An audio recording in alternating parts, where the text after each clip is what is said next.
ప్రభు సన్నిధిలో దేవుని వాక్యాన్ని మనం ధ్యానం చేద్దాం.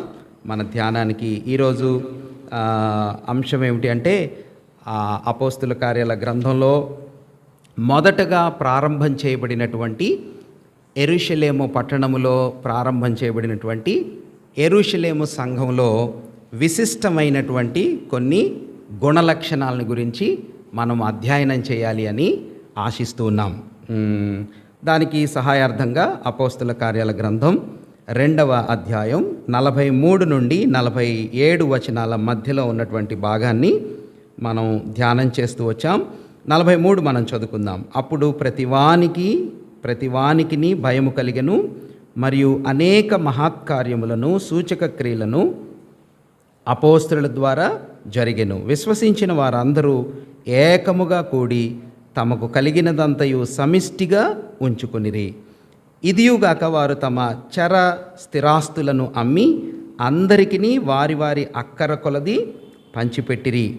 మరియు వారు ఏక మనస్కులై ప్రతిదినము దేవాలయములో తప్పక కూడుకొనుచు ఇంటింటా రొట్టె విరుచుచు దేవుని స్తుతించుచు ప్రజలందరి వలన దయ పొందిన వారై ఆనందముతోనూ నిష్కపటమైన హృదయముతోనూ ఆహారము పుచ్చుకొనుచుండిరి. మరియు ప్రభువు రక్షణ పొందుచున్న వారిని అనుదినము వారితో చేర్చుచుండెను. చదవబడిన లేఖన వాక్య భాగాన్ని ప్రభు మనందరి వినికిడిలో దీవించి తన ఆత్మ ద్వారా మనందరికీ వివరించి అందించునుగాక. ఈ రాత్రివేళ యెరూషలేము సంఘం యొక్క విశిష్టత లేకపోతే అందులో ఉన్నటువంటి కొన్ని గుణలక్షణాలను గురించి మనం ధ్యానం చేయాలని ఆలోచన చేస్తూ ఉన్నాం.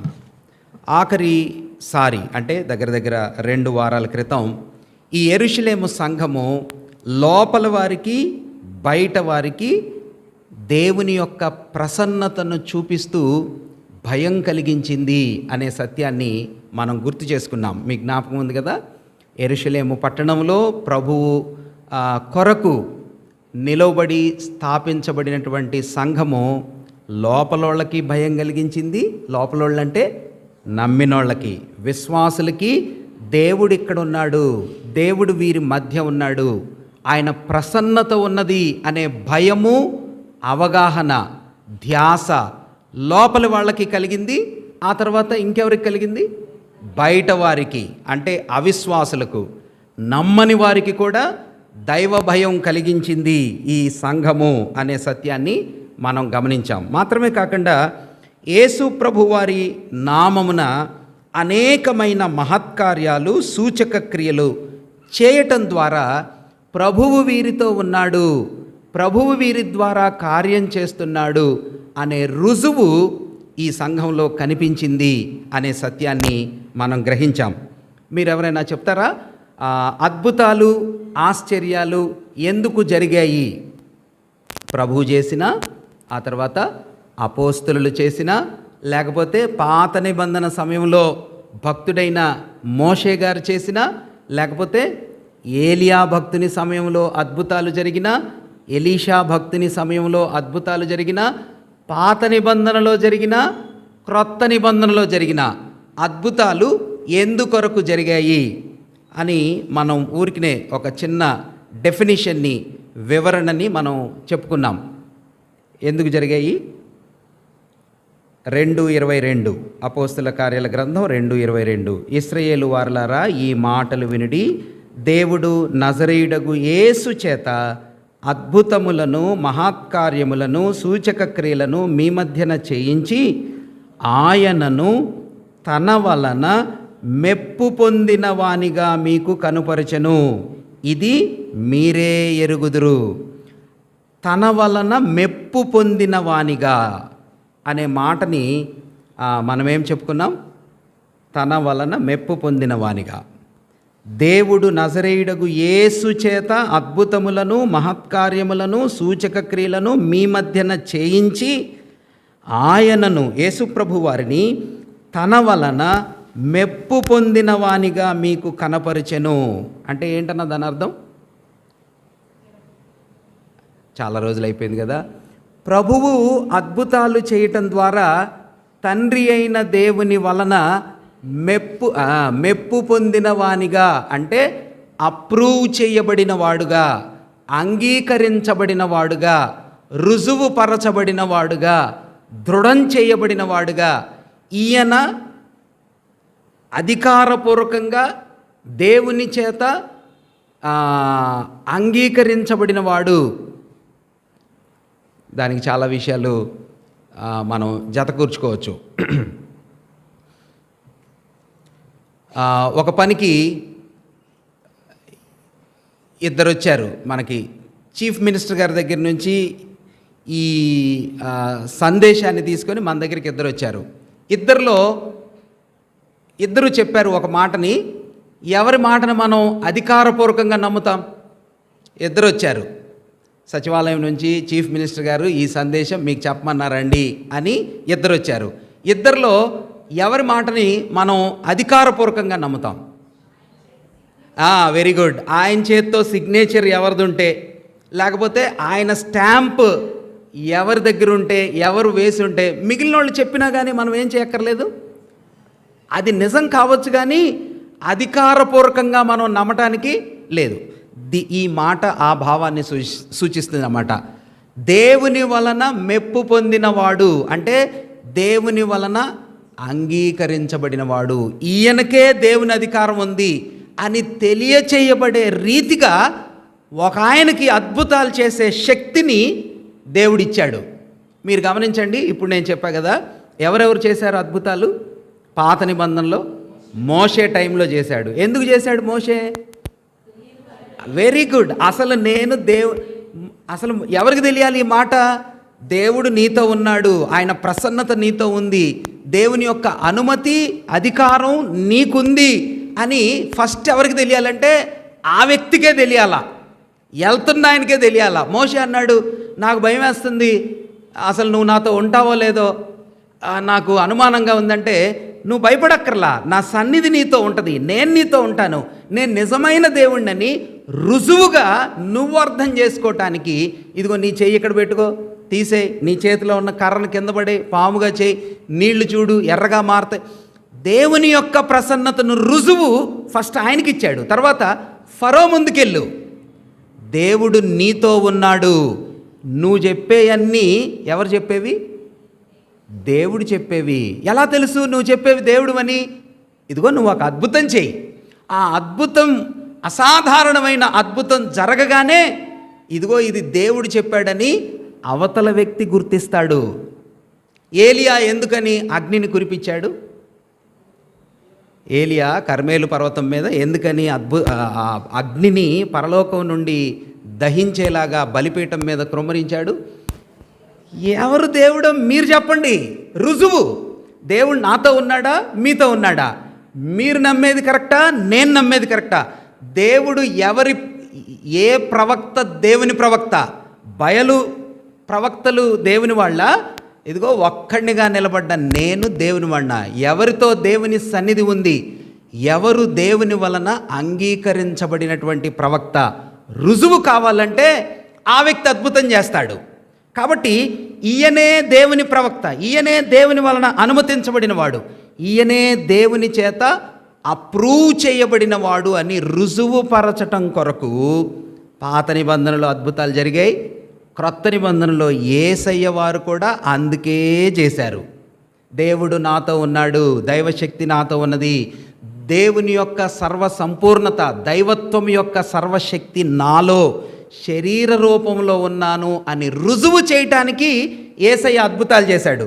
మరి మొదటి శతాబ్దంలో శిష్యులు లేకపోతే అపోస్తులు కూడా ప్రభువు వీరితో ఉన్నాడు, వెనువెంట వచ్చుచున్న వాక్యమును స్థిరపరచటం కొరకు వీళ్ళు దేవుని బిడ్డలు అని రుజువు పరచటం కొరకు మాత్రమే అద్భుతాలు జరిగాయి.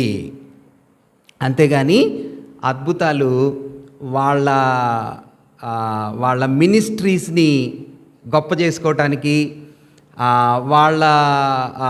లేకపోతే వాళ్ళ చర్చ్ని గొప్పగా చూపించుకోవటానికి, వాళ్ళకెంత శక్తి ఉందో, వాళ్ళెంత ప్రత్యేకంగా అభిషేకించబడిన వారో తెలియచేసుకోవటానికి బైబిల్ గ్రంథంలో దేవుని పిల్లలు ఎక్కడ ఎప్పుడు అద్భుతాలు చేయలేదు, జరగలేదు. కాబట్టి అలాగా ప్రభువు చేత అంగీకరించబడిన వారుగా అద్భుతములు చేయటానికి ప్రభువు వారికి సహకారిగా ఉంటూ వారితో కూడా సాక్ష్యమిచ్చుచు వాక్యాన్ని స్థిరపరిచే రీతిలో అద్భుతాలు చేస్తూ వచ్చారు అనే సత్యాన్ని మనం ఆఖరి క్లాస్లో నేర్చుకున్నాం. అలాగా యెరూషలేము సంఘములో మొదటి దినమే జరిగినటువంటి సంభవాన్ని మనం అధ్యయనం చేస్తున్నాం. అపోస్తుల కార్యాల గ్రంథంలో మరి ప్రభు ఆరోహణమైన తర్వాత 40 రోజుల తర్వాత 50వ రోజున పెంతెకోస్తు దినాన ఉదయం మొదలుకొని సాయంత్రం వరకు జరిగినటువంటి సంఘటనల వివరాల్లో నుంచి మనం సంగతులను నేర్చుకుంటూ ఉన్నాం. ఆ పాఠంలో నుంచి మనం నేర్చుకుంటూ ఉన్నాం. ఇప్పుడు దేవుని వాక్యం చేత భక్తుడైనటువంటి పేతురు అందించినటువంటి మొదటి ప్రసంగం పెంతెకోస్తు దినాన యెరూషలేము పట్టణంలో సంఘము ఆరంభం చేయబడిన మొదటి దినాన సంఘం గురించినటువంటి వివరాలు ఇక్కడ రాయబడ్డాయి. యెరూషలేము సంఘంలో కనిపించే విశేషమైన సంగతులు ఏమిటో మీరు రాసుకొని రావాలని, అధ్యయనం చేసి రావాలని నేను కొన్ని అసైన్మెంట్స్ పేపర్స్ మీకు ఇచ్చాను. చాలా దినాలు అయిపోయింది, మీ దగ్గర ఉన్నాయో లేదో మరి అది డౌటే. ఉన్నాయా లేవా? ఓకే, ఉంటే చాలా సంతోషం. మరి ఎక్సర్సైజ్ చేస్తే యెరూషలేము సంఘాన్ని గురించి, ఆ మొదట ప్రారంభం చేయబడినటువంటి సంఘాన్ని గురించి, ఆ సంఘం అంటే యెరూషలేములో ప్రారంభం చేయబడిన మొదటి ఆ సంఘంలో మీరు గమనించినటువంటి విశిష్టమైన విషయాలు, మీరు గమనించినటువంటి స్పెషల్ ట్రైట్స్, స్పెషల్ క్వాలిటీస్ ఏమి మీరు దృష్టించారో, ఏమి మీరు గమనించారో మీరు చెప్తే మన పాఠాన్ని ముందుకు తీసుకెళ్దాం. రోజు మీరు చెప్పండి అన్నా మేము వింటాము. ఎంతైనా చెప్పండి, 9:30 దాటినా పర్వాలేదు. కానీ it is learning and sharing and discussing. చెప్తారా? యెరూషలేము సంఘాన్ని గురించి చదివారా? కొన్ని వాక్యవచనాలు కూడా రెఫరెన్సెస్గా నేను మీకు రాసి ఇచ్చాను. మీరు ఒకవేళ వాటిని చదివి ఉంటే అందులో యెరూషలేము సంఘంలో ఉండే కొన్ని విశిష్టమైనటువంటి అంశాలు మీకు దొరుకుంటాయి. చెప్పండి, ఒక్కొక్కళ్ళు చెప్తారా? నంబర్ 1, ఒకళ్ళ తర్వాత ఒకళ్ళు చెప్దాం. సిస్టర్ మీరు. యెరూషలేము సంఘము మొట్టమొదటిగా దేవుని ఆత్మచేత నింపబడిన సంఘము. ఆత్మచేత నింపబడిన సంఘం అంటే ఇదొక పెద్ద కన్ఫ్యూజన్. కాబట్టి దాన్ని కూడా మనం గుర్తుపెట్టుకోవాలా. ఆత్మచేత నింపబడటం అంటే ఏంటన్నా దాని అర్థం?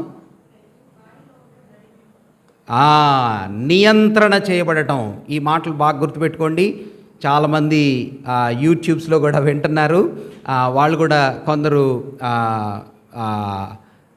విషయాల్ని కొంచెం చక్కగా అర్థం చేసుకుంటున్నారు, అప్రిషియేట్ చేస్తున్నారు. దీనిలో ఉన్న సత్యం ఏమిటంటే, ఒక ఖాళీ గ్లాసు నీళ్లతో నిండితే నింపబడే విధానం కాదు. దేవుని ఆత్మచేత నింపబడటం అంటే ఎట్లాంటిదన్నా? ఒక ఖాళీ గ్లాసు నీళ్లు నింపితే అది నిండింది కదా, అట్లాంటి నింపబడటం కాదు. నింపబడటం అనే పదం యొక్క భావం క్రొత్త నిబంధనలో దేనితో, ఏ భావంతో ముడిపడింది? నియంత్రణ చేయబడటం. వారు కోపముతో నిండుకొని అంటే ఏంటి? కోపముతో నిండుకొని, వారు మత్సరముతో నిండుకొని, యూదులు మత్సరము చేత నిండుకొని, వారు అసూయ చేత నిండుకొని అంటే దాని అర్థం ఏంటన్నా? అసూయ చేత నిండుకోవటం, మత్సరము చేత నిండుకోవటం, కోపము చేత నిండుకోవటం అంటే ఏంటి? కోపము ఒక బాటిల్లో పోసినట్టుగా వాళ్ళల్లో పోయబడిందనా? Very good. కోపము యొక్క కంట్రోల్లో, కోపము యొక్క నియంత్రణలో, కోపము చేత నిండిన వాడు చిందరవందరగా చేసినట్టుగా వాడి చేతులు దురుసుగా ప్రవర్తిస్తాయి, వాడి నోరు దురుసుగా ప్రవర్తించిద్ది, వాడు పళ్ళు కొరుకుతాడు, సీరియస్గా చూస్తాడు, కోపం వచ్చినప్పుడు కంట్రోల్ తప్పుతాడు. ఎందుకంటే కోపము యొక్క కంట్రోల్లో వాడున్నాడు, అసూయ యొక్క నియంత్రణలో కంట్రోల్లో వాడున్నాడు. అసూయ చేత చూసే కళ్ళు వేరుగా ఉంటాయి కదా, అసూయ చేసే యాక్టివిటీస్ వేరుగా ఉంటాయి. కాబట్టి అసూయ చేత నింపబడటం అంటే అసూయ చేత నియంత్రించబడటం, కోపము చేత నిండటం అంటే కోపము చేత నియంత్రించబడటం. అలానే ఒక సంఘం దేని చేత నింపబడిందంట? దేవుని ఆత్మ చేత నింపబడింది. ఇదిగో క్రొత్త నిబంధనలో మొదటి సంఘం దేవుని యొక్క ఆత్మ చేత నిండింది, అంటే నియంత్రించబడుతుంది, నడుచుకుంటుంది, కంట్రోల్ చేయబడుతుంది కదా. కాబట్టి మొదటి గుడ్ క్వాలిటీ, గ్రేట్ క్వాలిటీ యెరూషలేము సంఘంలో నంబర్ 1, వాళ్ళు దేవుని ఆత్మ చేత నింపబడిన లేకపోతే నియంత్రణ చేయబడిన సంఘము. Very good, very good. Number 2, మంచి సహవాసంతో కూడినటువంటి సంఘం. 1, ఆత్మచేత నియంత్రణ చేయబడుతున్నారు. 2, మంచి సహవాసంతో నింపబడ్డారు. యూనిటీ ఉంది, ఐక్యతతో నిండిన సంఘం, అభివృద్ధి చెందుతున్న సంఘం, బాగా గ్రో అవుతున్న సంఘం కదా, ప్రొలిఫరేట్ అవుతూ ఉన్నారు, బాగా పెరుగుతూ ఉన్నారు. వెరీ గుడ్, మంచి థాట్స్ చెప్పారు. ఎంతమంది ఎలా పెరిగారో మీరు చూస్తారు కదా. ఫస్ట్ ఎంతమంది ఉన్నారన్న? 120 మంది. 120 మంది కాస్త ఎంతమంది అయ్యారు? 3000 మంది. 3000 మంది కాస్త ఎంతమంది అయ్యారు? 8000 మంది. 4:4లో ఆ మాట కనిపించింది కదా. ఆ 4వ అధ్యాయం 4వ వచనంలో మనం చూద్దామా? వాక్యము వినిన వారిలో అనేకులు నమ్మిరి, వారిలో పురుషుల సంఖ్య 5000 మంది పురుషులే. అక్కడేమో 3000, ఇక్కడేమో 5000, అంతకుముందు 120, అంతా కలిపితే ఎంతమంది అయ్యారన్నా? 8120 మంది. అది కూడా 5000 సంఖ్య ఎవరిదంట? ఓన్లీ బ్రదర్స్ ఎక్కువ మంది ఉంటారా, సిస్టర్స్ ఎక్కువ మంది ఉంటారా? సాధారణంగా సిస్టర్స్ ఎక్కువ మంది ఉంటారు. ఒకవేళ సిస్టర్స్ కూడా కలుపుకుంటే తక్కువలో తక్కువ ఎంతమంది అయి ఉండొచ్చనా? దగ్గర ఒక 10,000 మంది అయినా అయి ఉంటారు కదా. 10,000 మందిగా ఆ సంఘము దీన్ని మనం స్టార్టింగ్లో చెప్పుకున్నాం కదా. ఇది సంఘం యొక్క ప్రోగ్రెస్ కార్డ్ లాగా ఉంది కదా. 120, 3000, 5000 ఇంకా పెరుగుతానే ఉంది. సంఖ్యకు విస్తరించారు అని రాశాడు 8వ అధ్యాయంలో. సంఖ్యకు విస్తరించారు, లెక్క పెట్టడానికి కుదరట్లేదు. ఎంత అద్భుతమైన సంఘం. దేవుని ఆత్మ చేత నడిపించబడ్డారు, మంచి సహవాసం చేత నింపబడ్డారు, ఆ తర్వాత ఐక్యతతో ఉన్నారు, అభివృద్ధి చెందుతున్నారు, మంచి తలంపులు చెప్పారు. ఇంకా సిస్టర్? Very good. సేవ కోసం దూర స్థలాలకు వాళ్ళు వెళ్ళినటువంటి సంఘంగా ఈ సంఘాన్ని మనం చూడవచ్చు. ఎవరెవరు వెళ్ళారు చెప్తారా? రాశారా? ఎవరు వెళ్ళారు? సుదూర ప్రాంతాలకు. యెరూషలేము పట్టణం నుంచి సుదూర ప్రాంతాలకు వెళ్ళినోళ్ళు చెప్పండి. మరి పౌలు అసలు ఈ సంఘంలో లేడు కదండి. బర్నబా. ఏ ఊరు వెళ్ళాడు బర్నబా? ఏ ఊరు వెళ్ళాడు అంటే జనరల్గా మీరు చెప్పారా లేకపోతే నిజంగా చదివి చెప్పారా? టెస్ట్ చేస్తున్నా. సుదూర ప్రాంతాలకు వెళ్ళారు కరెక్టే. బర్నబా ఎక్కడికి వెళ్ళాడు అంటే ఆ తలంపు మీరు చెప్పారంటే దాని వెనక మీ ఐడియా ఏంటి అనేది. బర్నబా అంతియోకైకి వెళ్ళాడు కదా. వెరీ గుడ్, బాగా చెప్పారు.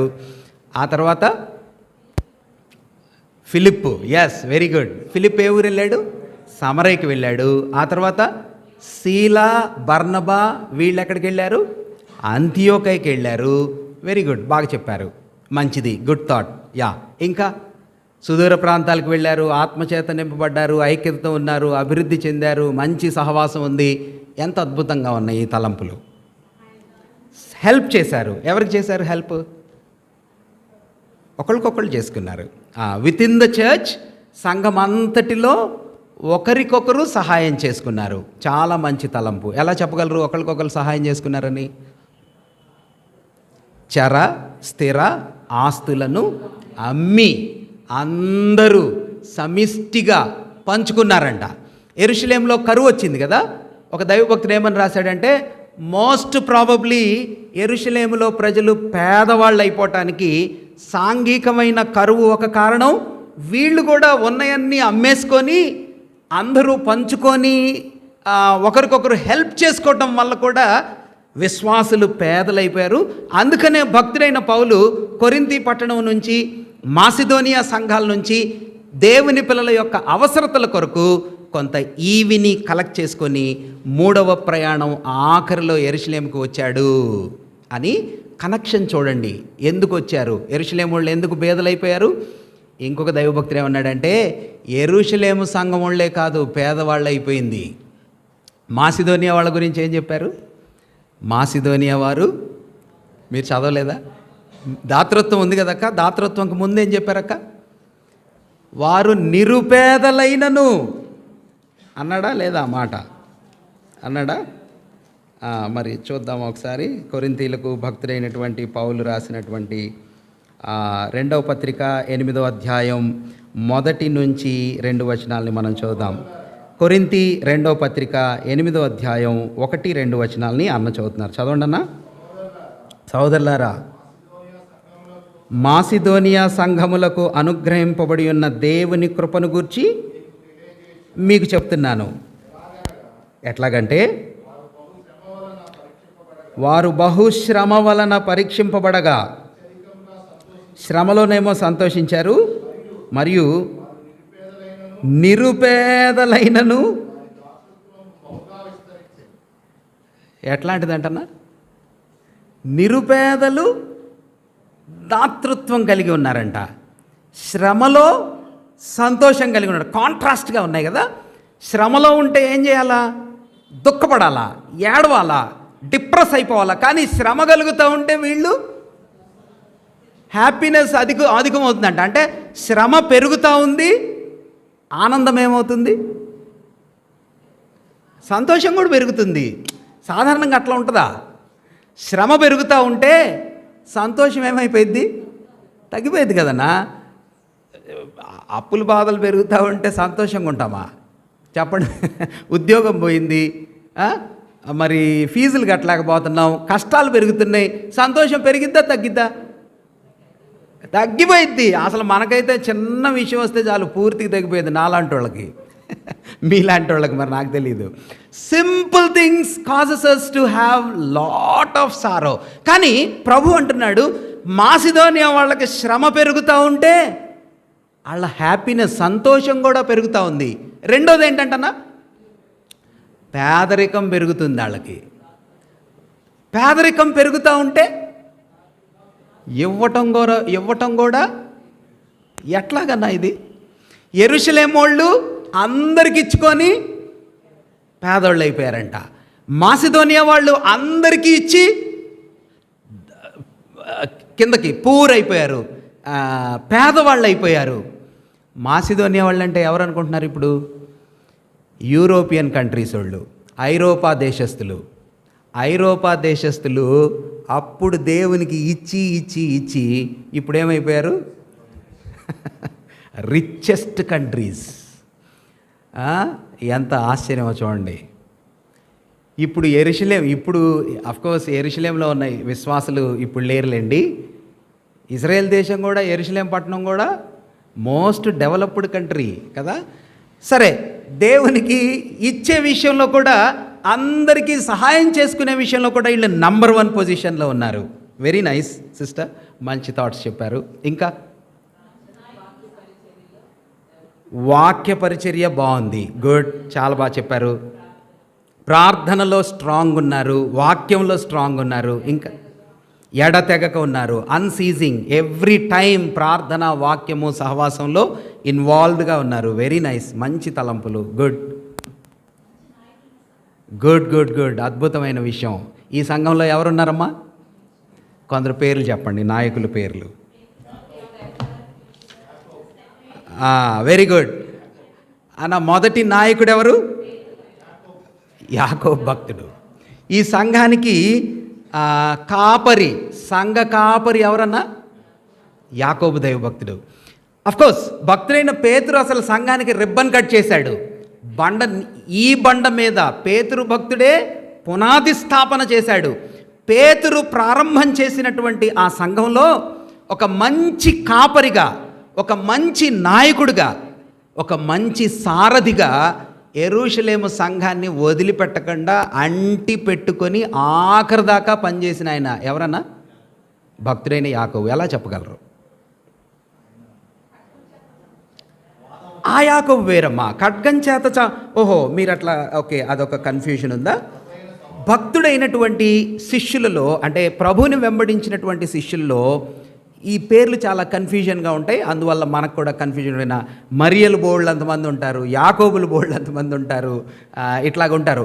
ఇప్పుడు మనం అపోస్తుల కార్యాల గ్రంథం 12వ అధ్యాయంలో చంపబడ్డాడు ఒక యాకోబు కదా, మనకు తెలుసు కదా. చూడండి ఒకసారి 12వ అధ్యాయం 1వ వచనం. 12:1 అపోస్తుల కార్యాలు 12:1.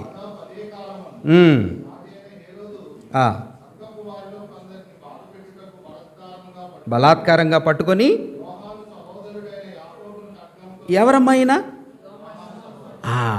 సో ప్రభుని వెంబడించినటువంటి శిష్యుల్లో ఇద్దరున్నారు కదన్నా. ఎవరు వాళ్ళిద్దరు? జబదయి కుమారులైనటువంటి యోహాను. యోహానేమో అదే మనం ఎక్కడ చెప్పుకున్నామన్నా? బేతస్తాలో చెప్పుకున్నట్టున్నాం కదా.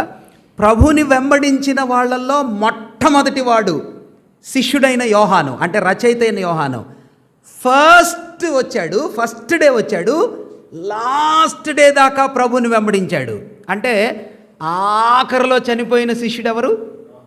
భక్తులైన యోహానే. అప్పుడు దాకా ఉన్నాడు. అందుకనే ప్రకటన గ్రంథం జాబ్ ఆయనకి ఇచ్చాడనమాట ప్రభు. నువ్వు రాసి ముద్రించి నీ పని ముగించయ్యా అన్నట్టుగా. ప్రేమ దర్శకుడు, ప్రేమ ప్రత్యక్షతలు పొందినవాడు. అది యోహాను భక్తుడికి ఉన్న ధన్యత. కానీ ఫస్ట్ చనిపోయాడు ఒక ఆయన. ఎవరైనా? వాళ్ళ అన్నయ్యే, లేకపోతే వాళ్ళ సహోదరుడు యాకోబు భక్తుడు. అంటే జబదయి కుమారులు, లేకపోతే సలోమే అనే ఆమె వాళ్ళ కొడుకులు ఇద్దరు. వచ్చేమడిగిందన్న?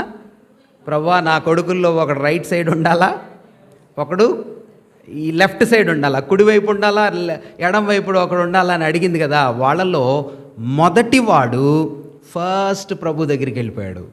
రెండవ వాడు అందరికంటే లాస్ట్. సో 12వ అధ్యాయంలో చనిపోయినటువంటి యాకోబు ఎవరంటే ప్రభుని వెంబడించిన జబదయి కుమారులలో ఒకడు. శిష్యుడైనటువంటి యాకోబు చనిపోయాడు. కానీ మనం చూడండి 21వ అధ్యాయం మనం చూద్దామన్నా. అపోస్తుల కార్యాల గ్రంథం 21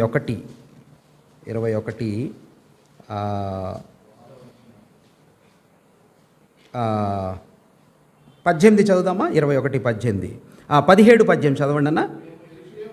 మేము అంటే పౌలు భక్తుడు గందరగోళం అయిపోయి ఎఫెస్సు పట్టణం నుంచి 3వ సువార్త యాత్ర ముగించుకొని యెరూషలేముకి ద్రవ్యం తీసుకొని, ఈవులు తీసుకొని, యెరూషలేములో ఉన్న దేవుని పిల్లలకు సహాయాన్ని తీసుకొని వెనక్కి వచ్చాడు. ఆ వెనక్కి వచ్చిన సందర్భాన్ని ప్రస్తావిస్తూ చెప్తున్నాడు. మేము యెరూషలేముకు వచ్చినప్పుడు సహోదరులంటే యెరూషలేము సంఘంలో ఉన్న సహోదరులు పౌలు గారిని సంతోషంగా చేర్చుకున్నారు. నెక్స్ట్ డే పెద్దలందరూ అక్కడకు వచ్చి ఉండగా పౌలు మాతో కూడా, అంటే లూకా భక్తుడు రాస్తున్నాడు, పౌలు గారు మాతో కూడా ఇక్కడున్నాడు యాకోబు. 12వ అధ్యాయంలో చనిపోయిన యాకోబు ఎవరు? జబదయి కుమారుడైన యాకోబు. కానీ ఇక్కడ ఒక ఆయన ఉన్నాడు ఇంకా యాకోబు. ఈయనెవరు? ప్రభు యొక్క తమ్ముడు, ప్రభు యొక్క సహోదరుడైనటువంటి యాకోబు. ఈయన్ని ప్రభు చాలా ప్రత్యేకంగా కలుసుకున్నాడు కదన్నా. ఎక్కడ కలుసుకున్నాడన్నా? కొరింథీ మొదటి పత్రిక 15వ అధ్యాయం. కొరింథీ మొదటి పత్రిక 15వ అధ్యాయం. కొరింథీ మొదటి పత్రిక 15వ అధ్యాయం 5-6 వచనాలు చదువుదామా. 7వ వచనంలో ఉంది మనకు అవసరమైన మాట. ప్రభు పునరుద్ధానుడైన తర్వాత కేఫాకు 12 మందికి స్పెషల్గా కనిపించాడు. తర్వాత ఆ తర్వాత 500 మంది కంటే ఎక్కువైన సహోదరులకు ఒకే టైంలో కనిపించాడు. పౌలు గారు రాస్తున్న మొదటి శతాబ్దపు సమయంలో ఆ 500 మంది బ్యాచ్లో ఇంకా కొందరు ఉన్నారు ఇప్పటికీ అంటున్నాడు. కొంతమంది ప్రభు దగ్గరికి వెళ్ళిపోయారు అన్నాడు. ఆ తర్వాత 500 మందికి కనిపించిన తర్వాత యాకోబుకు, ఎవరికంటనా? ఇదిగో ఈ యాకోబు ప్రభువు యొక్క సహోదరుడైనటువంటి యాకోబు, స్టెప్ బ్రదర్ అని చెప్పుకోవచ్చు. అంటే ప్రభువేమో పరిశుద్ధాత్మ వలన పుట్టాడు, ఈయనేమో యోసేపు గారికి పుట్టి ఒకే ఇంట్లో పెరిగారు వీళ్ళు. కాబట్టి భక్తుడైనటువంటి యాకోబు నియంత్రణలో, నేతృత్వంలో ఈ మొదటి సంఘం, యెరూషలేము సంఘం ఆయన నాయకత్వంలో పెరిగింది. ఎంత గొప్ప నాయకులు కదా అమ్మ. మీరు గమనిస్తే ఈ యాకోబే యెరూషలేము సంఘాన్ని నడిపిస్తున్నాడు. ఈ యాకోబే ఫస్ట్ బుక్ రాశాడు. కొత్త నిబంధనలో మొట్టమొదటి పుస్తకం రాసింది ఏ పత్రిక? వెరీ గుడ్, యాకోబు పత్రిక. ఒక రకంగా చెప్పాలంటే అసలు ఫస్ట్ లెటర్ రైటింగ్, ఫస్ట్ ఎపిసల్ యాకోబయ్య గారిదే. ఆ తర్వాత ఈ భక్తుడైనటువంటి యాకోబు గారికి ఉన్నటువంటి ఒక పేరు ఏమిటంటే, అంటే ఇది బైబిల్లో లేదు కానీ సాధారణంగా ట్రెడిషన్ ఏం చెప్తుందంటే ఒంటె కాళ్ళు లాంటి కాళ్ళు గలవాడు. ఆయన మోకాళ్ళట ఒంటెలాగా నల్లగా కమిలిపోయి అట్టలు గట్టి ఉండేయంట. దేనివలన అంటే భక్తుడైన యాకోబు అంత గొప్ప ప్రార్థనాపరుడు అని ట్రెడిషన్ చెప్తుంది. అది బైబిల్ లేఖనాల్లో ఎక్కడ రాయబడలేదు. సరే, దాన్ని పక్కన పెట్టండి, అది మనం నమ్మక్కర్లేదు, నమ్మచ్చు. అర్థం చేసుకోవటానికి ఆయన అంత మంచి ప్రార్థనాపరుడు అని మాత్రం ప్రస్తావించబడింది. మాత్రమే కాదు, ఈ యాకోబు దైవభక్తుడు చాలా అనుభవజ్ఞుడిగా, పెద్దతనంగా ఈ సంఘాన్ని నడిపించిన రీతి విధానం ఒక దగ్గర మనకు కనిపించింది అపోస్తుల కార్యాల గ్రంథంలో. ఎక్కడ కనిపించిందో నిజంగా మీరు ఆ లేఖనాలు చదివి ఉంటే చెప్తారు. చాలా చాలా పెద్దవాడుగా, రెస్పెక్టబుల్గా, ఆయన మాట అందరూ అంగీకరించినట్టుగా. Wonderful, very good. చదివారా? షబాష్, వెరీ గుడ్. ఏం జరిగింది అక్కడ? 15వ అధ్యాయం. గుడ్, కరెక్ట్గా చెప్పారు. షబాష్ అన్న. చూడండి అన్న, 15వ అధ్యాయంలో ఏం చెప్పారంట? ఎక్సలెంట్. ఇప్పుడు మీరు ఖచ్చితంగా చదివారని నేను చెప్పగలను. 15వ అధ్యాయం 12వ వచనాన్ని మనం చూద్దాం. అపోస్తుల కార్యాల గ్రంథం 15వ అధ్యాయం 12వ వచనం. కాంటెక్స్ట్ ఏంటంటే భక్తుడైనటువంటి పౌలు, ఆ తర్వాత భక్తుడైనటువంటి బర్నబా, వీళ్ళిద్దరూ కూడా అంతియోకయ అనే ప్రాంతానికి తిరిగి వచ్చారు. అంతియోకయ ఎక్కడ ఉంటుందన్నా? ఉత్తరం వైపు ఉంటుందా, దక్షిణం వైపు ఉంటుందా? సిరియాలోని అంతియోకయ ఉత్తరం వైపు ఉంటుందా, దక్షిణం వైపు ఉంటుందా? ఉత్తరం వైపు ఉంటుంది. ఇది తెలిస్తే అంటే మనం బాగా క్లోజ్గా కంటెంట్ని అర్థం చేసుకోవటానికి అది సహాయం చేస్తుంది అన్నమాట. భక్తుడైన పౌలు గారు, బర్నబా గారు సువార్త యాత్ర, అంటే మొదటి సువార్త యాత్ర ముగించుకొని ఎక్కడి నుంచి వెళ్ళారు? వాళ్ళు సువార్త యాత్ర ప్రకటించడానికి ఏ ఊరు నుంచి వెళ్ళారు? అపోస్తుల కార్యాలు 13వ అధ్యాయం. సిరియాలోని అంతియోకయ నుంచి వెళ్ళారు. అంతియోకయ నుంచి వెళ్ళి ఏ ఊర్లు వెళ్ళారో మీకు తెలుసు. ఆసియా ఖండంలో అంతా తిరిగారు. ఆసియా ప్రాంతంలో అంతా తిరిగి మళ్ళీ ఎక్కడికి వచ్చారు? సిరియాలోని అంతియోకయకి వచ్చారు. అంతియోకయలో ఉండగా కొందరు యూదులు వచ్చి గొడవ పెట్టుకున్నారు. ఎవరితో? పౌలు గారితోనూ బర్నబాతోనూ ఏం పెట్టుకున్నారన్నా? గొడవ పెట్టుకున్నారు. ఏమని గొడవ పెట్టుకున్నారంటే, మీరు మోషే గుడ్ సున్నతిని, మోషే ధర్మశాస్త్రాన్ని మీరు ఆచరిస్తేనే రక్షణ అన్నారు. ఇప్పుడు పౌలు గారు, బర్నబాస్ గారు సిరియాలోని అంతియోకయ నుంచి బయలుదేరి ఎక్కడికి వచ్చారు? యెరూషలేముకు వచ్చారు. చూడండి అన్న, 15వ అధ్యాయం 2వ వచనం, లేకపోతే 15వ అధ్యాయం 1-2 చదువుతారా? కొందరు యోదయ నుండి వచ్చి, ఎక్కడికి వచ్చి? యోదయ నుండి ఎక్కడికి వచ్చి? సిరియాలోని అంతియోకయకు వచ్చి, అక్కడ అది కాంటెక్స్ట్. మీరు మోషే నియమించిన ఆచారం చొప్పున సున్నతి పొందితేనే కానీ బోధించారు. ఆ బోధించటం వలన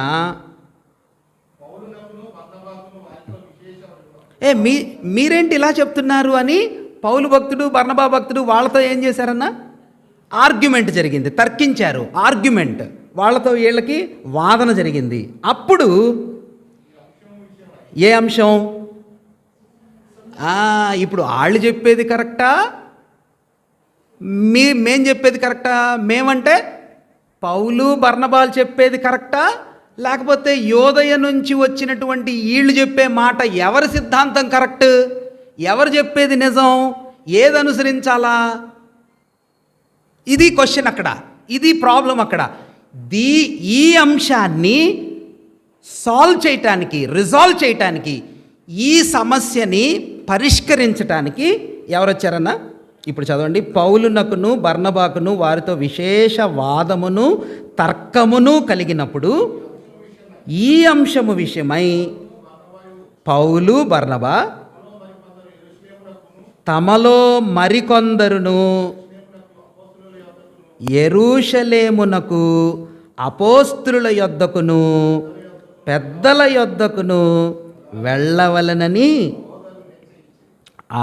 ఇప్పుడు అర్థమైందమ్మా మీకు ఏం జరిగిందంట? ఇట్లా కాన్ఫ్లిక్ట్ జరుగుతుంది, గొడవ జరుగుతుంది, వాదన జరుగుతుంది. పౌలు ఒక మాట అంటున్నాడు, వాళ్ళు ఏమంటున్నారు? వాళ్ళు ఇంకో మాట అంటున్నారు. పౌలు ఒక మాట చెప్తాడు, బర్నబా ఒక విషయం చెప్తాడు, వాళ్ళు దానికి కౌంటర్గా ఇంకొకటి చెప్తారు. ఇది తెగట్లా. ఆ తెగని వాదనని ఇప్పుడు పౌలు భక్తుడు బర్నబా భక్తుడు మరికొందరు వాళ్ళల్లో ఉన్న వాళ్ళు ఏమన్నారు? అన్నా, దీన్ని ఇక్కడ కాదు మనం అసలు రిజాల్వ్ చేసుకునేది. ఎక్కడికి వెళ్దాం? యెరూషలేంకి వెళ్దాం. అక్కడ ఎవరుంటారు? అపోస్తలులు, పెద్దలు, అసలు మెయిన్ సంఘం ఉంది కదా, అక్కడికి వెళ్దాం పదండి అన్నారు. అక్కడికి వెళ్ళారు. అక్కడికి అంటే యెరూషలేంకి వెళ్ళారు. యెరూషలేంకి వెళ్ళగానే ఫస్ట్ పౌలు బర్నబాలు వాళ్ళ విషయాన్ని చెప్పారు. చెప్పిన తర్వాత చూడండి అన్న, 6వ వచనం చదువుతారా? 15:6. అప్పుడు అపోస్తలులు పెద్దలు ఈ సంగతిని గూర్చి ఆలోచించుటకు కూడి వచ్చారు. అక్కడ కూడా ఆర్గ్యుమెంట్ జరిగింది, తర్కం జరిగింది. వాళ్ళు ఒకటి అంటున్నారు, వీళ్ళు ఒకటి అంటున్నారు, అది అంటున్నారు, ఇది అంటున్నారు. అట్లా టెన్షన్ జరిగిందా? జరిగిన తర్వాత మొదటి పర్సన్ లేచాడు, నిలబడ్డాడు. ఎవరన్నా? పేతురు భక్తుడు లేచి నిలబడి ఆయన చెప్పాల్సిన మాటలు ఆయన చెప్పాడు. చెప్పిన తర్వాత 12వ వచనం చదవండి అన్న, 15-12. అంతటా ఆ సమూహం అంతయు పేతురు చెప్పే మాటలకే దెబ్బకి అందరూ డౌన్ అయిపోయారు. ఆన్సర్ దొరికింది. అయినా కానీ సమూహం అంతా ఊరకైపోయారంటే సైలెంట్ అయిపోయారు. సైలెంట్ అయిపోయినప్పుడు బర్నబా పౌలు గారు వాళ్ళిద్దరూ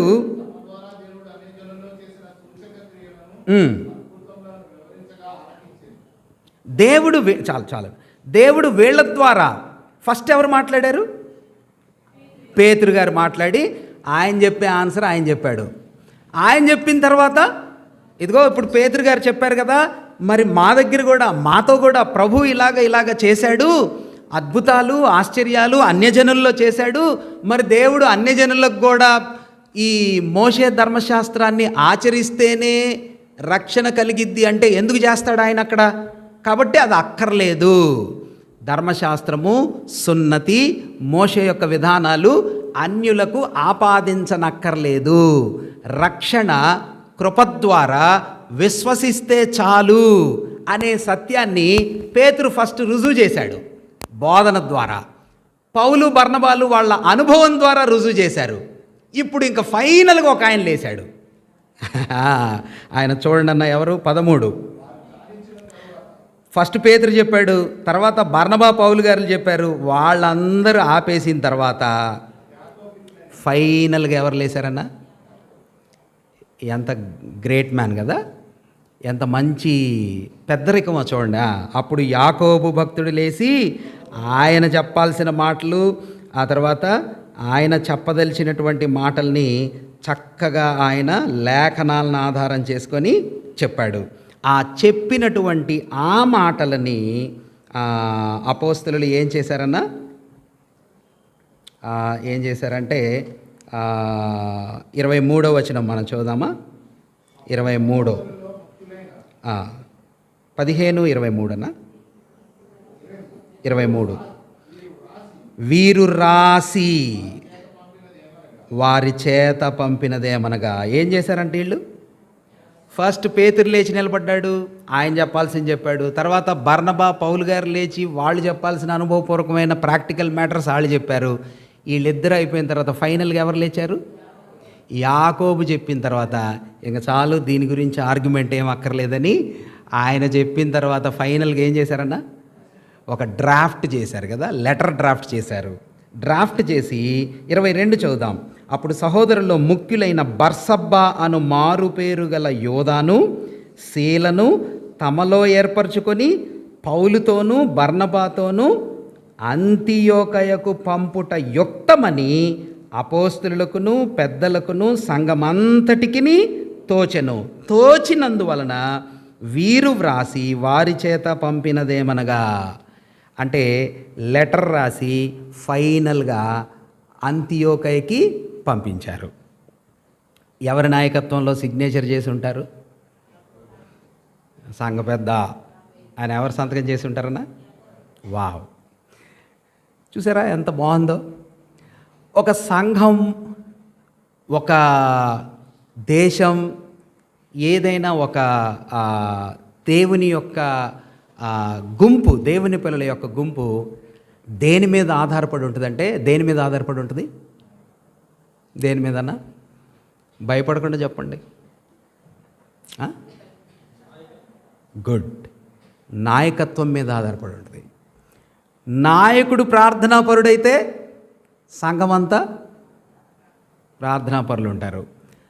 నాయకుడు బలమైన వాక్యాన్ని బోధించేవాడైతే సంఘమంతా ఎలా ఉంటుంది? నాయకుడు క్రమశిక్షణ ఉంటే సంఘమంతా ఏముంటుంది? మీరు సంఘం ఒక్కటే కాదు, మీరు గమనించండి, దేశమైన అంతే. నాయకత్వంతోనే అభివృద్ధి ముడిపడి ఉంటుంది. ఒక దైవ సేవకుడు ప్రసంగ శాస్త్రం అంటే థియలాజికల్ సెన్స్లో దాన్ని ప్రసంగ శాస్త్రం అనే సబ్జెక్ట్ ఉంటుంది. దైవశాస్త్రం అంటే రక్షణ శాస్త్రం, పరిశుద్ధాత్మని గురించినటువంటి విషయాలు, సంఘాన్ని గురించిన విషయాలు, ఆఖరి దినాలను గురించినటువంటి విషయాలు, ఇట్లాగా అనేకమైన విషయాలు థియలాజికల్ క్లాసెస్లో నేర్పిస్తారు. నేర్పించి ఫైనల్గా వాటిని నేర్చుకున్నటువంటి ఒక దైవ సేవకుడు ఎలాగ బోధించాలి, ఇతరులకు ఎలాగ చెప్పాలి, దీన్ని ప్రసంగ శాస్త్రం అంటారు. ఆ ప్రసంగ శాస్త్రంలో ఏం చెప్తాడంటే, సంఘానికి బోధకులు, సంఘానికి నాయకులు ఒకవేళ యోగ్యమైన వారుగా, సరైన వారుగా లేకపోతే, ఆ దైవ సేవకుడు ఏమన్నాడంటే, ఒక డాక్టర్ తప్పు చేస్తే ఎంతమంది చనిపోతారంటమ్మా? ఒక డాక్టర్ ఆపరేషన్ థియేటర్లో తప్పు చేస్తే ఎంతమంది చనిపోతారు? ఒక్కళ్ళే చనిపోతారంట. ఒక డ్రైవర్ ఒకవేళ తప్పు చేస్తే ఎంతమంది చనిపోతారంట? 50 మంది చనిపోతారంట. ఆయన ఏమన్నాడంటే, ఒక స్కూల్లో టీచర్ కానీ తప్పు చేస్తే, ఒక రాంగ్ టీచర్ కానీ నిలబడితే, ఆయన అన్నాడు ఒక తరమంతా చెడిపోయిద్ది అన్నాడు. ఒక మంచి టీచర్, ఒక మంచి నాయకుడు, దేవుని వాక్యాన్ని స్థిరంగా చక్కగా బోధించవలసినటువంటి సంఘ నాయకత్వంలో ఉండవలసినటువంటి వ్యక్తి సరిగా లేకపోతే జీవము కలిగిన దేవుని సంఘం ఎండిపోయిద్ది అని రాశాడు. ఒక తరం చెడిపోవటం వేరు, ఒక బస్సులో ఉన్న ప్రయాణికులందరూ నష్టపోవటం వేరు, ఒక థియేటర్లో ఒక వ్యక్తి ప్రాణం కోల్పోవటం వేరు. కానీ జీవము కలిగిన దేవుని సంఘం ఆరిపోవటం, మృతి చెందటం, డెడ్ అయిపోవటం. నేను అనుకుంటున్నాను అనేకమైనటువంటి మన సంఘాలంటే ఒకప్పుడు వెలిగిన సంఘాలు, ఒకప్పుడు ప్రజ్వరిల్లిన సంఘాలు, ఒకప్పుడు ఆ సంఘం పేరు చెప్తే భయపడి వణుకు పుట్టేలాంటి సంఘాలు ఈ నేటి దినం అలాగా పాడైపోయిన స్థితిలో కనిపించడానికి కారణం ఏంటి? No good godly worthy leaders కదా. ఆ దైవ సేవకుడు చెప్తూ ఇట్లా అన్నాడు, ఒక డ్రైవర్ కానీ ఒకవేళ నడుపుతూ ఉండగా, డ్రైవర్ అంట బండి నడుపుతూ ఉన్నాడంట, డ్రైవర్ నడుపుతూ ఉంటే ఒక ఆయన పక్కకు వచ్చి కొంచెం దూరం 5 కిలోమీటర్లు నేను నడుపుతాను అని డ్రైవర్ని అడిగాడంట. ఎంత దూరం అన్నా? 5 కిలోమీటర్లు. మనం 50 కిలోమీటర్లు వెళ్ళాలి కదా, నేను 5 కిలోమీటర్లు నడుపుతాను సార్ అని డ్రైవర్ని అడిగాడంట. డ్రైవర్ స్టీరింగ్ ఇస్తాడా ఇవ్వడా? ఎందుకని? 5 కిలోమీటర్లుగా ఏముందిలే కొంచెం దూరం నడుపుతాడని ఇస్తారా? ఆ దైవ సేవకుడు అన్నాడు, మా అన్నయ్యే, మా తమ్ముడే, మా బాబాయే యోగ్యత లేని, అర్హత లేని ఒక టీచర్కి ఏం కావాలన్నా, నేను ఎప్పుడు ఒక టీచర్ అవుతాను, ఒక బోధకుడిని ఎప్పుడు అవుతాను? ఒక టీచర్గా, ఒక బోధకుడిగా నేను మీ మధ్యలో నిలబడాలంటే, లేకపోతే ఎక్కడైనా ఒక స్కూల్లో ఉండాలంటే, ఆయన్ని టీచర్ అనాలంటే ఏముంటే ఆయన ఒక టీచర్ అవుతాడు? ఫస్ట్ థింగ్, ఆయనకి నాలెడ్జ్ ఉండాలంట, జ్ఞానం ఉండాలంట. దేని గురించి నా జ్ఞానం ఉండాలంటే, ఏమి నేర్పిస్తాడో ఆ కంటెంట్ తెలియాలంటాడు. మనమేం నేర్పించాలా, మనమేం తెలియచేయాలా? దేవుని సన్నిధిలో వాక్యం బోధించాలా. వాక్యం బోధించాలంటే వాక్యాన్ని గురించినటువంటి అవగాహన కలిగి ఉండాలి. ఇప్పుడు వాక్య గ్రహింపు లేకుండా, వాక్య ప్రమాణాలు తెలియకుండా, వాక్య సిద్ధాంతం తెలియకుండా ఒక పుల్పిట్, ఒక నాయకత్వపు స్థానాన్ని యోగ్యత లేని, వాక్య జ్ఞానం లేని ఒక వ్యక్తికి అప్పగిస్తే ఆ సంఘం ఏమైందంటే, డ్రైవింగ్ రానోడిని డ్రైవింగ్ సీట్లో కూర్చోబెట్టి 5 నిమిషాలేగా పోనీలే నడపని అని చెప్తే ఏమవుతుందో, ఎలా ఉంటుందో అలాంటి డిజాస్ట్రస్ రిజల్ట్ని తీసుకొచ్చిద్ది అన్నాడు. నేను చెప్పే మాటలు దైవికమైనటువంటి ఒక సంఘ నాయకత్వానికి, యెరూషలేము సంఘం వెలగటానికి, ప్రజ్వరిల్లటానికి, దేదీప్యమానంగా అంచెలంచెలుగా అభివృద్ధి చెందటానికి ఒక మంచి నాయకుడు ఎవరు? యాకోబు. ఇంకెవరున్నారన్న నాయకులు? నేను పేర్లు రాశాను, మీరు చెప్పండి. పేతురు భక్తుడు ఒక అద్భుతమైన నాయకుడు. ఇంకెవరున్నారు? యోహాను భక్తుడు, ఆయన ఒక నాయకుడు. ఇంకెవరున్నారు? ఫిలిప్ ఒక మంచి సువార్తికుడు ఆ సంఘంలో. ఇంకెవరున్నారు? స్టెఫెన్ ఒక అద్భుతమైనటువంటి పరిచారకుడు. 7 మంది పరిచారకులు. మీకు ఇచ్చిన పేపర్స్లో బున్ని అడిగింది ఇందాక, ఎల్ అని రాసా కదా. ఎల్ అంటే లాజిక్ కాదన్నా అమ్మా, లీడర్స్. పి అని రాసా, ప్రాఫిట్స్. టీ అని రాసా, టీచర్స్, బోధకులు. ఆ తర్వాత డి అని రాసా, డీకన్స్ అంటే పరిచారకులు. ఎం అని రాసా, మిషనరీస్, పంపబడిన వారు. ఈ అని రాసా, ఇవాంజలిస్ట్, సువార్తికులు. మీకు కనిపిస్తారు. అంటే ఈ సంఘంలో ఎవరెవరు ఉన్నారనమాట? మంచి నాయకులు ఉన్నారు, ప్రార్థనాపరులైన నాయకులు ఉన్నారు, ఆ తర్వాత అద్భుతమైనటువంటి ప్రవక్తలు ఉన్నారు, బోధకులు ఉన్నారు, సువార్తికులు ఉన్నారు, పరిచారకులు ఉన్నారు. ఇంకా చెప్పాలంటే దేవుని కొరకు నిలబడినటువంటి సెకండ్ లైన్లో నిలబడిన మాటికి కనిపించేది పెద్దలు అనే మాట కనిపించింది. పెద్దలు, అపోస్తలులు, నాయకులు, బోధకులు, సువార్తికులు, పరిచారకులు ఇలా ఒక సంఘంలో నిలబడితే ఆ సంఘం ఎంతమందిని కంట్రోల్ చేస్తున్నారన్న వీళ్ళు? ఎంతమందిని కంట్రోల్ చేశారు? కంట్రోల్ అంటే ఎంతమందిని నడిపించారు? 8,000 మంది దగ్గర లెక్కలో ఉన్నోళ్ళు. ఎంతమంది అంట?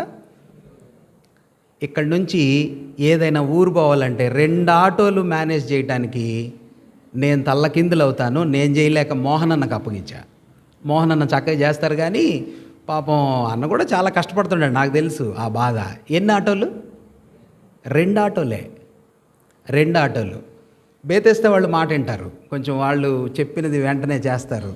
బెరాకాలో చేయటం కొంచెం కష్టంగా ఉంటుంది. చిన్న విషయాన్ని మేనేజ్ చేయలేకపోతే ఇదిగో ఈ దైవికమైన నాయకత్వంతో ఆత్మ నడిపింపుతో నింపబడినటువంటి పరిచారకులు, పెద్దలు, ప్రవక్తలు, సువార్థికులు, మిషనరీస్, ఈ సంఘం ఇంత వెలగటానికి కారణం ఏంటంటే ఇదిగో వీళ్ళందరూ కలిసి ఉన్నారు. ఎంత అద్భుతమైన సంఘం. ఇంకా చెప్తారా? ఐ థింక్ ఇంకా చెప్పండి. మంచి టీమ్ ఆఫ్ లీడర్స్ ఈ సంఘంలో కనిపిస్తారు. ధైర్యవంతులు ఈ సంఘంలో ఉన్నారు. Yes, this assembly is a bold assembly. భయం లేదు. ఎందుకని బోల్డ్ అని చెప్తాం సిస్టర్? ఎందుకని ధైర్యవంతులు అని చెప్తున్నాం మనం? చాలాసార్లు పేతురునే నిలదీశారు. ఆఫ్ కోర్స్, అది ఇంటర్నల్ ధైర్యం. బయట కూడా ధైర్యవంతులుగా వీళ్ళు చెప్పబడ్డారు. ఎందుకని? ఎగ్జాక్ట్లీ. ఇప్పుడు ఈ సంఘం ఉన్నటువంటి పొలిటికల్ సిట్యువేషన్ ఏంటో మీరు గ్రహించాలా. పొలిటికల్ అంటే రాజకీయ సంబంధమైనటువంటి పరిస్థితి ఎట్లా ఉంది ఆ సంఘం, యెరూషలేం సంఘం. Very good. ఎవరన్నమాట అన్న? రూలింగ్ ఎవరు బయట? రోమా చక్రవర్తి పరిపాలిస్తున్నాడు. ఎట్లాంటి వాడు రోమా చక్రవర్తి? రోమా రూలింగ్ ఎలాంటిదన్నా? ఇప్పుడు మన పరిపాలన కంటే బెటరా, కొంచెం ఇంకా కఠినమైందా? చాలా కఠినమైంది కదా. నీరో టైమ్స్ ఎలా ఉండేవి? విశ్వాసుల్ని టార్ డబ్బాలో నిలబెట్టి టార్చ్ లైట్ వేసినట్టుగా వాళ్ళు మండుతూ ఉంటే వాళ్ళు పార్టీ చేసుకునేవాళ్ళట. అంత భయంకరమైనటువంటి దినాలు. విశ్వాసి, ప్రభు నమ్ముకున్నాడు, ఈయన దేవుని బిడ్డ అని తెలిస్తే అలాంటి హింసించే దినాల్లో ఈ సంఘం 8,000 మంది కలిసి వెళ్తున్నారు. అది పొలిటికల్ సిట్యువేషన్, సాంఘికమైనటువంటి పరిస్థితులు. 2 రిలీజియస్ సిట్యువేషన్స్. Very good. యూదుల్లో ఎట్లాంటి వాళ్ళు ఉన్నారు? పరిసయ్యుల్లో ఒక ఎగ్జాంపుల్ చెప్తారా? పరిసయ్యులలో ఒక ఎగ్జాంపుల్. పరిసయ్యుల యొక్క ఫిలాసఫీ ఎలా ఉంటుందో. అరే పరిసయ్యుల తెగకి చెందినటువంటి భక్తుడైన సౌలు పౌలుగా మారాడు. సౌలు ఏం చేస్తాడు? చదువుకొని అప్పుడే వచ్చాడు. స్త్రీలు లేదంట, పురుషులు లేదంట, చిన్నపిల్లలు లేదంట. ఎవరిని పడితే వాళ్ళని, అక్కడ రాయబడి ఉంది, ఏమని రాశాడు? ఈడ్చుకుపోవచ్చు. ఒకసారి ఊహించండి, మన సంఘంలోంచి ఎవరినైనా ఒక సిస్టర్ని ఈడ్చుకుంటూ పోతే మనం ఎలా ఫీల్ అవుతాం? అది ఎవ్రీడే రొటీన్. అలాంటి పరిస్థితుల్లో ఇట్స్ ఎ రిలీజియస్ పరిస్థితులు. సాంఘికంగా పొలిటికల్గా ఏమో క్రూరమైన నాయకత్వం, రిలీజియస్గానేమో బయట నుంచి భయంకరమైనటువంటి శ్రమ. 3వదిగా ఎకనామికల్ కండిషన్స్ ఎట్లా ఉన్నాయన్నా? నిరుపేదలు, వాళ్ళకేం పెద్ద ఉద్యోగాలు లేవు, ఆర్థికంగా పెద్ద స్ట్రాంగ్ పీపుల్ ఏమని. ఇలాంటి సమయంలో ఈ సంఘం పుట్టింది.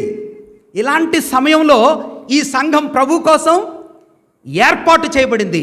పరిస్థితులు బాగలేవు, రిలీజియస్ సిట్యువేషన్స్ బాగలేవు, ఎకనామికల్ సిట్యువేషన్స్ బాగలేవు. ఇలాంటి సందర్భంలో ఒక సంఘం నిలబడగలదా? ఏర్పడగలదా? ఉండగలదా? యెరూషలేం సంఘం భక్తుడైనటువంటి పేతురు, యోహానుని చెరసాల్లో వేస్తే ప్రార్థన చేస్తూ ఉన్నారు కదా. భయపడకుండా మళ్ళీ తిరిగి దేవాలయంలో ఎక్కడి నుంచి పట్టుకెళ్లారో అక్కడికే దేవదూత తెచ్చి నిలబడితే అక్కడే మళ్ళీ బోధిస్తున్నారు.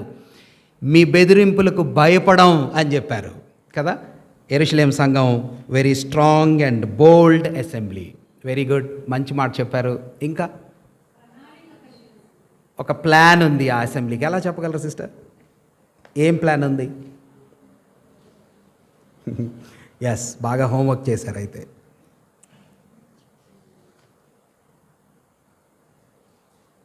ఏం ప్లాన్స్? They very strategic. ఒక మంచి సిస్టమాటిక్గా వాళ్ళు అభివృద్ధి చెందిన విధానాన్ని మనం చూడగలం. ఇంకా చెప్పండి. అది నెగిటివ్ సైడ్. పాజిటివ్ సైడ్స్ మనం చూద్దాం ఫస్ట్.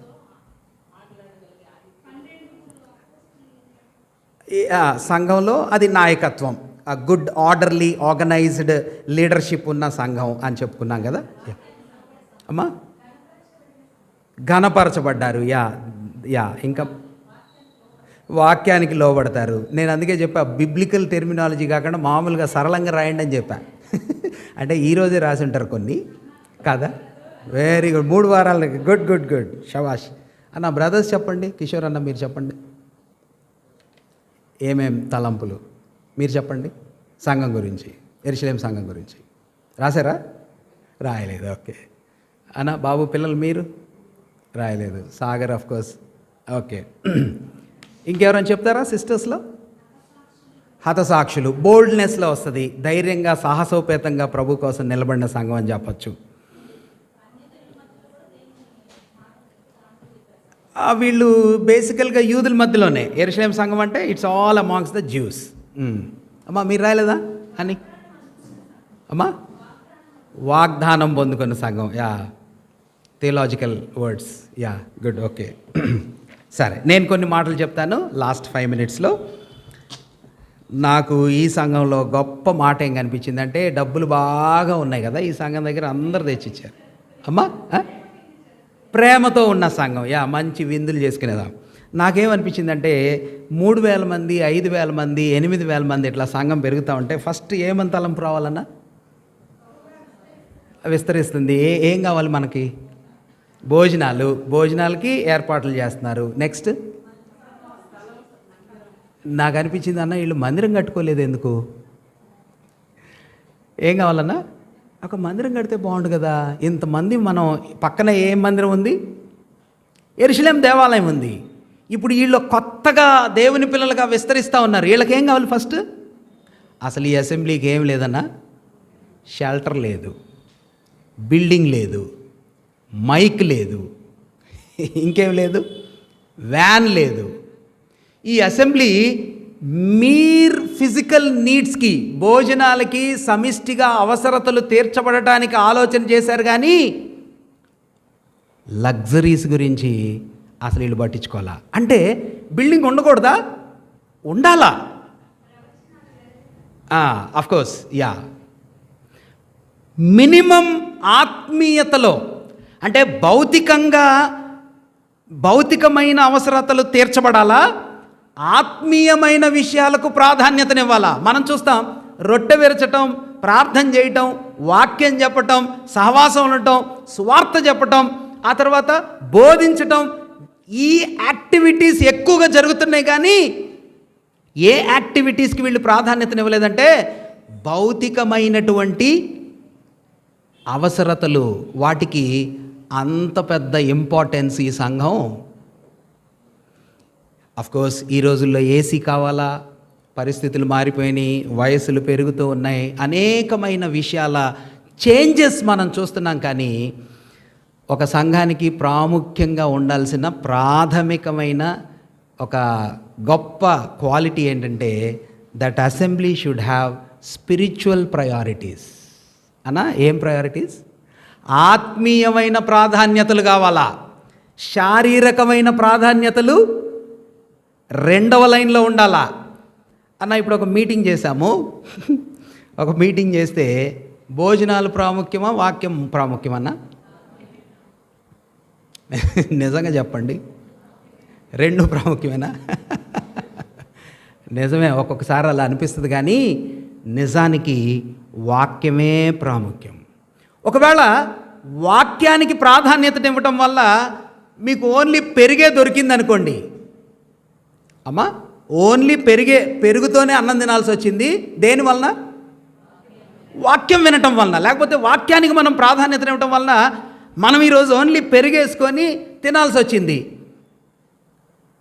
అది ఓకేనా? నోటితో చెప్పగలం, కానీ ఆ రోజు ఒకవేళ అలా చేస్తే నా పని ఉంటుంది, నా సంగతి చూస్తారు మీరు. ఏమంటారు? ఏదక్క ఆ సమయాన్ని? Of course, yeah, that's great. అలా చేయగలిగితే చాలా గొప్పే. అంటే ఎస్, ఆఫ్కోర్స్. దీని భావం ఏమిటంటే, మనం చికెన్ చేసుకోకూడదు, మటన్ చేసుకోకూడదు, అది కాదు దీని భావం. దీని భావం ఏమిటంటే, ఆత్మీయమైన సంగతులకు, ఆత్మీయమైన విషయాలకు ఈ సంఘం ఎంత ప్రాధాన్యతనిస్తుందో చూడండి. అన్న, అందరి అవసరాలు తీర్చబడాలా, అందరి యొక్క అక్రతల కొరకు సమిష్టిగా పంచుకోవాలా. కానీ ప్రాధాన్యమైంది ఏదంటే పేతురు భక్తుడే అంటాడు కదా, మేము ఇంకా పంచి పెట్టడం ఈ పనులు మేము చెయ్యం. నాయకుల బాధ్యతలు నాయకులవి, పంచేవాళ్ళ బాధ్యతలు పంచేవి. మనందరికీ ఏది ప్రాముఖ్యం అంటే వాక్యం ప్రాముఖ్యం, ప్రార్థన ప్రాముఖ్యం, సువార్త ప్రాముఖ్యం. అందరి కొరకు దేవుని పరిచర్యలో ముందుకు వెళ్ళటం ప్రాముఖ్యం. భోజనాలు, స్థలాలు, ఆస్తులు, ప్రాపర్టీస్, మైకులు, గొడవలు, ఆధిపత్యాలు ప్రాముఖ్యం కాదు. ఈ సంఘంలో ఆ సత్యాలు మనకు కనిపిస్తూ ఉన్నాయి. ఫాస్ట్గా చెప్తాను. ఈ సంఘం వెరీ బిజీ అసెంబ్లీ, చాలా బిజీ సంఘం కదా. ఎందుకని చెప్పాను ఆ మాట? బిజీ సంఘం. ఎందుకంటే ప్రతి దినం కూడుకుంటారంట అన్న. ఏంటంట? వీళ్ళు, ఈ సంఘంలో ఉన్నోళ్ళు దేవుని పిల్లలతో, దేవుని పనులతో, నిజంగా దేవుని వ్యాపారంలో నిమగ్నమై ఉన్న పిల్లలు. They are busy with church. మా చిన్నప్పుడు నాకు బాగా చాలా ఇంప్రింటెడ్ మెమరీస్ ఏమిటంటే, అసలు మా రొటీన్ ఎట్లా ఉండేదంటే చాలా బాగుండేది. అప్పట్లో మొబైల్ లేవు, ఈ చెత్త జంక్ అంతా లేదు కదా. పాపం చాలా బాగుండేది. పొద్దున్నే మా మమ్మీ స్కూల్కి ఫాస్ట్గా వెళ్ళేది. 8 మంది పిల్లలు రెడీ చేసి వెళ్ళటం అంటే మామూలు విషయమా? ఒక హాస్టల్లో రెడీ చేసి వెళ్ళినట్టు ఉంటుంది. మా మమ్మీ 5 కిలోమీటర్ల దగ్గర నడిచి వెళ్ళేది. దేవుని కృప వల్ల నడిచి వెళ్ళి మళ్ళీ వెనక్కి వచ్చేది. మధ్యాహ్నం వేళ ఎవడు ఫుడ్ ఆడు తింటమే, వడ్డిచ్చేది, సర్వ్ చేసేది, ఆ స్టోరీలు ఏం లేవు ఇప్పట్లాగా. సరే, సాయంత్రం అందరం వచ్చేవాళ్ళం. నా జ్ఞాపకానికి ఉన్నంత వరకు ఒక్క రోజైనా విజయవాడ పప్పుల మిల్లో బుధవారం బైబిల్ క్లాస్ ఉంటుంది, గురువారం సువార్త కూడుకుంటుంది, ఆ తర్వాత శనివారం విజ్ఞాపన ఉంటుంది, సండే ఇక ఎటు ఫుల్ బిజీగా ఉంటుంది. ప్రతి నిత్యం మన తమ్ముడు జార్జ్ వాళ్ళ ఫ్యామిలీ కూడా మన దగ్గరికి వస్తారు కదా, అక్కడ యాక్టివిటీస్, అక్కడ అందరూ ఎక్కువ టీచర్స్ ఉండేవాళ్ళు. ఎవ్రీ డే 7:30కి అక్కడికి వెళ్తారు, 9:30కి. సాటర్డే విజ్ఞాపన ఒక్కొక్కసారి బెంజన్న ప్రభు దగ్గరికి వెళ్ళిపోయాడు. ఆయన ఒక లాస్ట్లో చేసేవాడు. మా అక్క ఉంది తెలుసు, మీరు అడగండి, తెలుసా కదా మీకు. ఆయన ప్రార్థన దగ్గర 9-9:30 పట్టుకునేవాడు. 10:30 దాకా చేసేవాడు పపుల్ మిల్లో. ఒక్కొక్కసారి దిండులు తీసుకొని విజ్ఞాపనకి వెళ్ళేవాళ్ళు. ఎందుకంటే బెంజన్న ప్రార్థన మొదలు పెట్టాడంటే విజ్ఞాపన ఎప్పటిదాకా అయ్యేది? 10:30. దూరం వెళ్ళేవాళ్ళు సహోదరులు. ఎందుకు ఈ మాటలు చెప్తున్నానంటే, when we were so busy and engaged. పిల్లలు ఆడుకోవటం చర్చిలోనే, పిల్లలు నిద్రపోవటం చర్చిలోనే, పిల్లలు తినటం చర్చిలోనే. When your life is associated with the Lord's temple, దేవుని పిల్లలు, దేవుని పరిచర్య, దేవునితో నిమగ్నమైనప్పుడు అపవాది చోటుకి, అపవాది నీ జీవితంలో రావటానికి చాలా తక్కువ ఛాన్స్ ఉంది. చాలాసార్లు నేనే కాదు, రాజారావు గారి అసెంబ్లీలో పెరిగిన పిల్లలు, మా చిన్నతనం అంతా ఎక్కువ శాతం మీటింగులు, నిద్రపోయేవాళ్ళు, అక్కడే నిద్రపోయేవాళ్ళు, లేపుకొని, తట్టుకొని, ఎత్తుకొని, తీసుకొని వచ్చేవాళ్ళు. దేవుని పిల్లల యొక్క సహవాసం ఎప్పుడైతే దేవుని పరిచర్యలతో, దేవుని యొక్క పిల్లలతో ఎక్కువ శాతం ముడిపడి ఉంటుందో వాళ్ళ జీవితాలు చాలా అద్భుతంగా ఉంటాయి. మీరు గమనించండి, చాలా బాగుంటాయి. మీరు గమనించండి. అన్న, హోంవర్క్ ఉంది, రాలేకపోతున్నాం, అది ఉంది, రాలేకపోతున్నాం, అలసిపోయాం, రాలేకపోతున్నాం. The more you get away from the Lord's presence, the more devil has the access into your life. Number 2, every day కూడుకుంటున్నారండి ఈ సంఘం. 45వ వచనంలో మనం చూస్తాం, 2:45 ఎవ్రీడే. అంటే నేను అంటున్నాను, ఇప్పుడు మనం ఎవ్రీడే రావక్కర్లేదు, కానీ అనుకూలత ఉన్నప్పుడల్లా ప్రతి నియామక కూడికి మనం రాగలిగితే పిల్లలందరినీ తీసుకొని, అప్పుడు ఇట్లా బోధించే వాళ్ళు కూడా లేరు, అప్పుడు ఇలాంటి మైకులు లేవు, క్లారిటీ లేదు. What a glorious days. ఏలియా గారు వస్తే మా సంఘానికి చర్చి సాటర్డే వచ్చేవాళ్ళు విజ్ఞాపనకి, విజ్ఞాపన అయిపోయిన తర్వాత సండే ఉండేవాళ్ళు. అలా పెద్దవాళ్ళు దైవ సేవకులు, నారాకోడూరు జేమ్స్ గారు, ఆ తర్వాత గాయవారిపాలెం పేతురు గారు, ఆ తర్వాత జగ్గాపురం శామ్యుల్ గారు, వీళ్ళందరూ పెద్దోళ్ళు, ముసలోళ్ళు వస్తే వాళ్ళు చెప్పేది చాలా సరళంగా, అద్భుతంగా దైవవాక్యాలే చెప్పేవాళ్ళు. జోకులు, ఉదాహరణలు ఏముండవు వాళ్ళ వాక్యాల్లో. టీచర్స్ అందరూ అలా వింటూ ఉంటే అప్పుడు విన్న మాటలు, అప్పుడు కట్టబడిన కుటుంబాలు, వాళ్ళ జీవితాలు ఎంత అద్భుతంగా ఉన్నాయో మీరు గమనించవచ్చు. నెంబర్ 2, ప్రతి వాళ్ళ మీద శ్రద్ధ పెట్టిన సంఘం ఈ సంఘం. ప్రతి వాళ్ళ మీద, ప్రతి దినం పరిచర్య, ప్రతి వాళ్ళ మీద, అందరి మీద దృష్టి పెట్టారంట. ఎవరన్నా మీరు గమనిస్తారా? 2వ అధ్యాయం 45 చూద్దామా. ఇదియుగాక వారు తమ చరస్థిరాస్తులు నమ్మి అందరికీ వారి వారి అక్కర కొలది. ఆ మాట నాకు గట్టిగా నచ్చింది. ఏం మాట అంటే అందరికీ అన్న. సంఘంలో అందరికీనా కొందరికా? మీరు అందరికీ పరిచయస్తులా కొందరికా? సంఘంలో అందరితో మాట్లాడతారా కొందరితోనేనా?